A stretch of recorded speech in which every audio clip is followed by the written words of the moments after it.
चला उज्जैनला.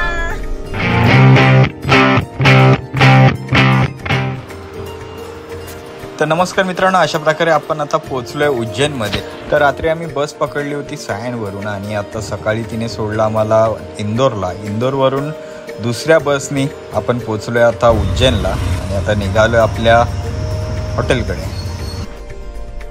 तर नमस्कार मित्रांनो, मी ऋषिकेश पाटील स्वागत करतो तुमचं आपल्या चॅनलवरती ऋषिकेश पाटील व्लॉग्स. आणि आपण आहोत आता उज्जैनला. आपण आता भेट देणार आहोत उज्जैनमधल्या सगळ्यात फेमस मंदिराला, महाकालला.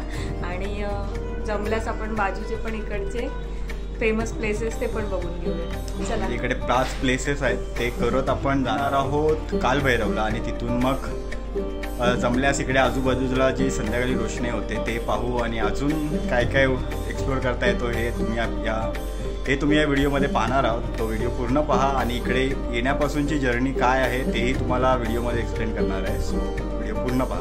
जय महाकाल. जय महाकाल. लोग वगैरह बनाते हाँ लोग वगैरह शूट करते हो. हां, तर हॉटेलवरून जेवून थोडा आराम करून आम्ही निघालोय पुढचे प्लेसेस पाहायला. आणि आम्ही तिथूनच इलेक्ट्रिक रिक्षा बुक केली. त्यांनी आमच्याकडून घेतले पर पर्सन 100. तर असे 700 रुपये देऊन आपण एक दिवसापुरती बुक केलं ही इलेक्ट्रिक रिक्षा.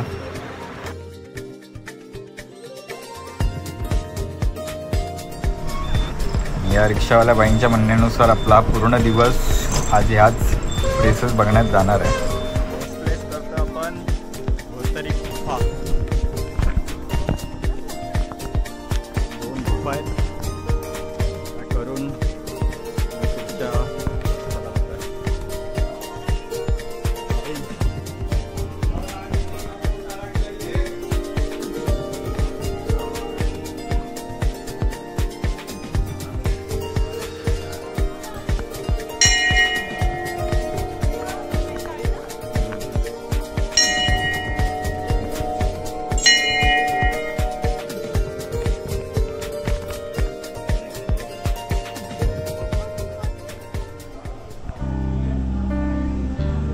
आणि ही खूप प्राचीन अशी गुफा आहे आणि पूर्ण गुफा लाल दगडामध्येच कोरलेली आहे. आणि असं म्हटलं जातं की इथूनच 4 धामला जाण्यासाठी सुद्धा रस्ता आहे, पण जो सध्या बंद केलेला आहे.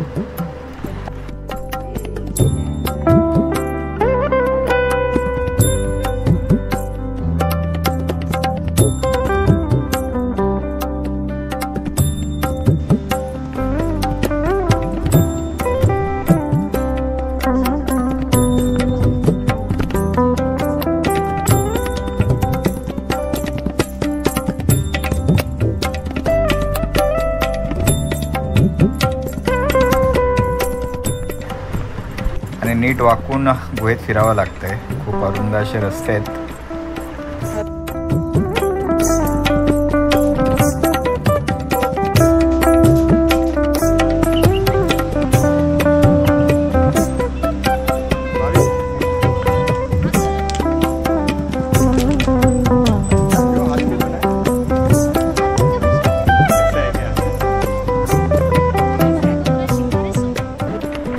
आपला दुसरा प्लेस होता गड कालिका मंदिर. कालिका मातेचं मंदिर आहे. 18 शक्तिपीठामधलं एक शक्तिपीठ हे मानलं जातं.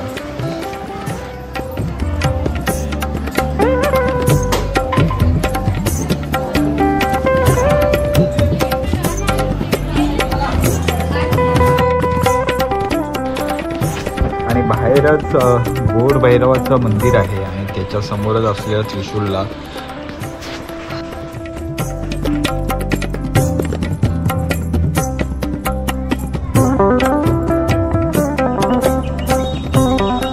आणि आपली तिसरी प्लेस आहे सांदीपनी आश्रम. सांदीपनी ऋषी ज्यांनी श्रीकृष्ण भगवान, त्यांचा मित्र सुदामा आणि भाऊ बलराम यांना इकडे शिक्षण दिलं. आणि हे सुद्धा एक पवित्र तलाव मानलं जातं जिथे कुंभमेळ्याला खूप गर्दी होते. आणि तिथून निघाल्यावर बाहेरच आपले भेटले मित्र श्यामजी. त्यांना खायला देऊन त्यांचा आशीर्वाद घेऊन आम्ही निघालो पुढच्या प्रवासाला.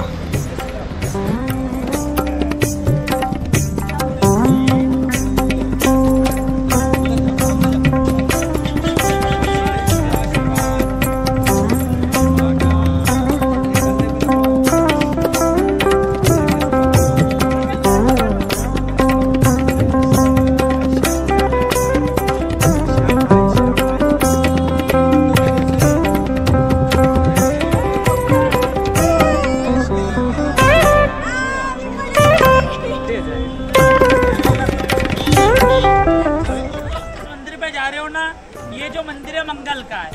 मंगल का मंदिर जो है ना, ये मंगल ग्रह की जन्मस्थली जन्मभूमि है. शिव जी का मस्तक के पसीने से इनका जन्म हुआ था. जिस स्थल पे आप खड़े हो ये पूरे भारत का मध्य स्थल है. जैसे इंसान की नाभि होती है ना, उसी प्रकार ये मंदिर जो पृथ्वी की नाभि पर टिका हुआ है. और आप आए उज्जैन में दर्शनदान के लिए कि अगली बार आओगे घर से चावल का बोरा लिया, हर मंदिर पे एक मुट्ठी चावल चढ़ाओ. आपके घर के चावल खत्म हो जाएंगे लेकिन यहाँ पे मंदिर खत्म नहीं होंगे. क्योंकि ये जो उज्जैन नगरी है ना, ये दान पुण्य की बहुत बड़ी नगरी है. यहाँ पर हर गली हर चौराहे पे आपको 4 मंदिर देखने को मिलेगा. काल भैरव अपन क्या चढ़ाते हैं, वाइन चढ़ाते, दारू होते हैं. क्योंकि महाकाल कौन है? पूरी उज्जैन नगरी के राजा है. और राजा से मिलने पर किसको ढूंढेंगे? अगर आप किसी के घर भी जाओगे खिड़की से ही जाओगे, द्वार से ही जाओगे. उसी प्रकार से पहला द्वार काल भैरव को माना गया है, जहाँ पे देसी दारू.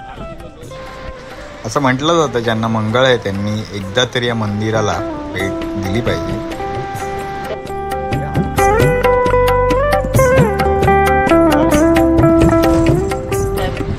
आणि संध्याकाळ झाली असली अजूनही तिकडे गरम वारे वाहत होते. आणि आपण आता भेटायला जातोय काल भैरवला. आणि आता त्यांच्यासाठी घेतलेली आहे देशी दारू.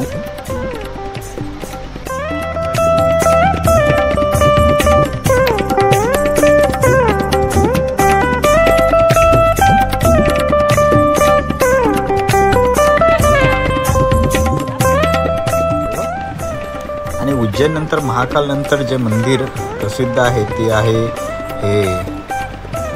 आहे हे कालभैरव मंदिर. खूप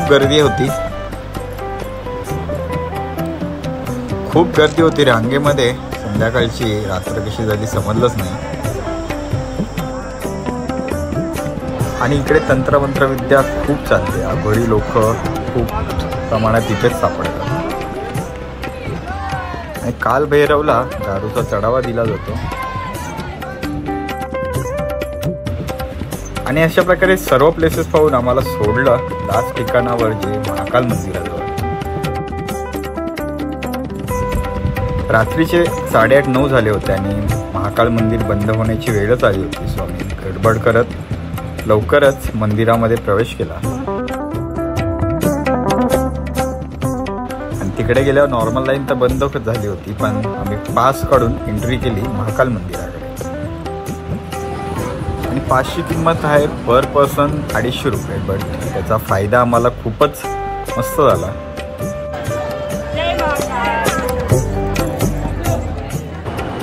मार्ग पूर्ण मोकळा होता आणि एकदमच म्हणजे 10 ते 15 मिनिटांमध्येच आम्ही पोहोचलो महाकालच्या गाभाऱ्याजवळ.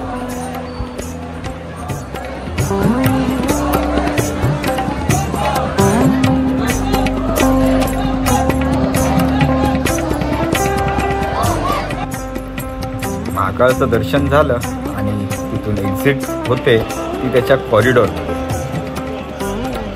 आणि मंदिराबाहेर कॉरिडॉर पण खूप पाहण्यासारखं आहे. चलचित्र आहेत, लाईटिंग केलेली आहे.